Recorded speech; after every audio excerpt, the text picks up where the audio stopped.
Silav gelî hevalan. Werin em di fîzîkê de vîdyoya xwe na dawîn bikin. Vîdyoya me ne dawî jî masûle ne. Masûle çawan e û çawa dixebite em li ser qala wana bikin.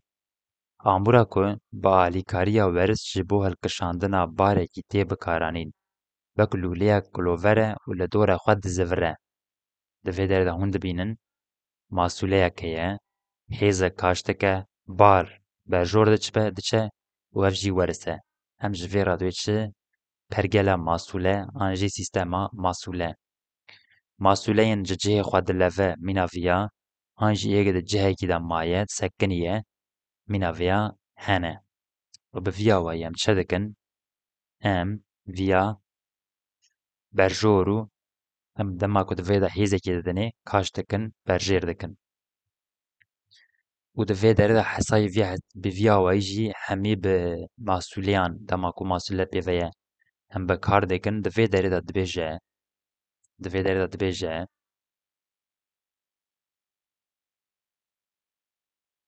dibêje dema ku pergelek bi viya wayî ye di vê derê de kêşiya ben çi qaskende ye.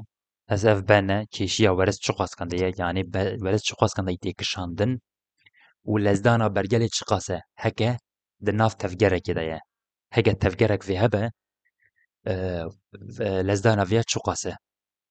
Di vê derê de hûn wek dibînin di vê derê de heyberek heye û 30 Newtonî ve berjêra tî kaşkirin û di vê derê de 6 kîlogram erebeyek heye û bi 2 kîlogram tiştek bi 6 bi 30 Newtonî ve tê kaşkirin dibê va pergela çi dibe? Cihê xwe dileve disekine, heke disekine an jî nasekine di vê derê de dibê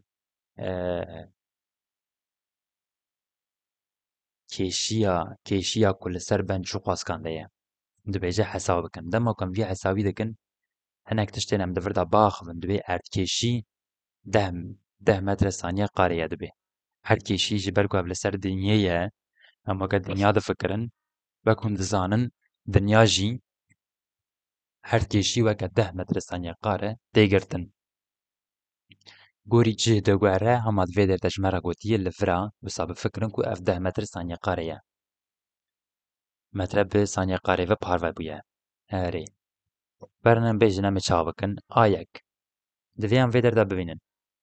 Ev heybera bi çi qaskandayî berjêr tê kişandin 30 Newtonî ve. Erê.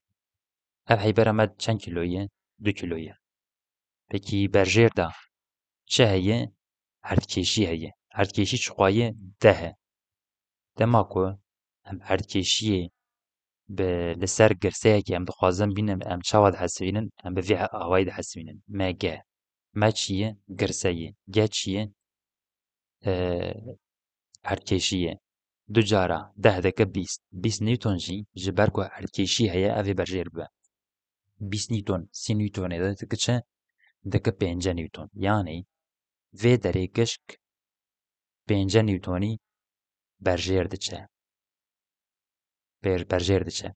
Erê di hêla didan 6 kilogram herebe me ye û 10 metre bi saniye qarê ve parv be hereba me heye. Dema ku em vîya jî hesab bikin 6 cara 10 bike 600. Di vê derê de jî ev jî 600 xwe bera jêr de ye. Yani giranîk bi 600 Newton li vir heye. Dema ku bi vîya wayî hebe 600 Newton heye. Em dizanin di hereba me de 600 Newton heye.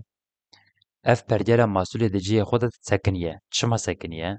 Ji ber vê yekê lezdan 0 metre saniye qarê ye. Çima sekiniye? Me bersiva vê da hîna neda. Çima sekiniye? Ji ber ku vê derê pênceyî ve berjêr diçe hema vê derê 600 kilogram 600 Newton vê derê 5 Newtonê ve berjêr kaç dike vê derê jî 600 Newton heye.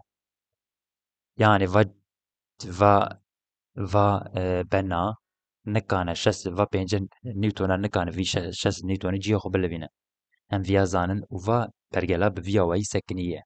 سی نیوتونی و جی کاش دکه و پرگلا به ویا وی سکنیه جبر ویا کی جی لزدانا ما 0 متر ثانیه قاریه کیشیا د ورز د جی هوج حیبرا 2 کیلوگرم به برژیر ده سی نیوتونی و تی کشاندن و جبر ارتکیشی میلیگرام دا 29 تاوی هف 5 نیوتون برژیر و تی زکدن جی تنه یا جبر ویا کی چیه جبر ویا کی هف کیشیا بنجی کیشیا بنجی 5 نیوتون جبر کو به ویا تشتکی دن تنه یا 5 نیوتن برژیر کاش دکه 5 نیوتن دورده هیات کاش دکه 5 نیوتن دورده هیات کاش دکه 5 نیوتن دورده هیات کاش دکه یعنی کیشیا دبنده و دیگه وی داری 600 نیوتن گرانیت خوازه کاش بکه نکانه کاش بکه به ویاوایی دسکنه هذه حساویه جبر ویا کیجی دوی داری دا اف پرگلا وکخه سکنیه وکو دورده دیت مقاله هفکیشه کر و مقاله هفکیشه کر و دوی داری دا هفکیشه وی داری دا مقاله هفکیشه کر مگو اف تشتاش جي خو ناله و هكا جي خو بلف يا ويبا ويا كي دم بويا يعني حساب جرام ما دور تشاي تما كو جي خو بلف جي هكا فيا ام بيجن بفيا واي بتشيا لزدانا فيدري آفي بنياد فيدري آفيدري وكفا هر تش لسر فياد وشتبه ذاتي يك بنا جبر فيا كيجي لزدانا وياك لما كو مريفا حسانا دكه هم دبينن كو ام دكارن همي حساوي دنجي بكن اف حساوي gelekî hêsane min kir hema min xwest ku hûn li fam bikin vîya ez ê pêwar dikim min fam jî kiriye û em ên ev vîdyoya me na dawîn di derbarê fîzîkê de ye ez ê vîdyoyên di da li ser kîmya biyolojiyê biaxivim ez bawer dikim û vê gavê xatirê we ji bîr nekin ku beşdarî qenala me bibin parve bikin heke hûn dixwazin bi vîdyoyên bi vî awayî berdewam bikin an da hîna jî ez têkevim nava fîzîkê tiştên daha mezin bikim hûn parve bikin û hûn bixwazin vîya di şiroveyên de binivîsînin ez ê vî karî berdewam bikim û her tim em ê pêş de biçin vê gavê xatirê we bimînin di xêr û xweşiyê de